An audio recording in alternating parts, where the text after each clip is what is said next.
Hello everyone. তো নৈবেদ্য সাজাতে আমি বসে গেছি। আর নৈবেদ্য সাজানোর তে না আগে ১ম এ আমি ছোট, ছোটগুলো সাজিয়ে নিয়েছিলাম। তো তারপরে একদম বড়গুলো মানে ১০৮ টা তো একটা বড় ওইটাই সাজাতে বসেছিলাম। আর ওইটা সাজানোর সময় না আমি বলছিলাম, "আমাকে কেউ কথা বলিও না, কারণ বুঝতে পারব না। আর ২ বার করে ৩ বার করে গোনাটাও সম্ভব না।" তো তাই জন্য চুপচাপ সাজাচ্ছিলাম। আর এমনিও অনেক রকমের নিয়ম আছে, কথা বলা যায় না, কথা বলতে নেই। তো এত কিছু তো সবাই মানে না আর মেনে করেও না। তো যাই হোক, যার, যার নিয়ম তার, তার কাছে। আমরাও চেষ্টা করি যতটা মেনে করা যায়।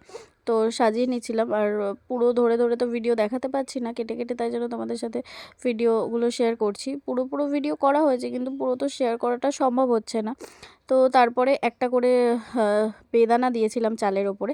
আর তারপরে বাকি আরও সমস্ত ফলগুলো দিয়ে দিয়েছিলাম। আর মিছরিগুলো সুন্দর করে ছড়িয়ে দিয়েছিলাম। গুনে দেওয়াটা একদম সম্ভব হয়নি।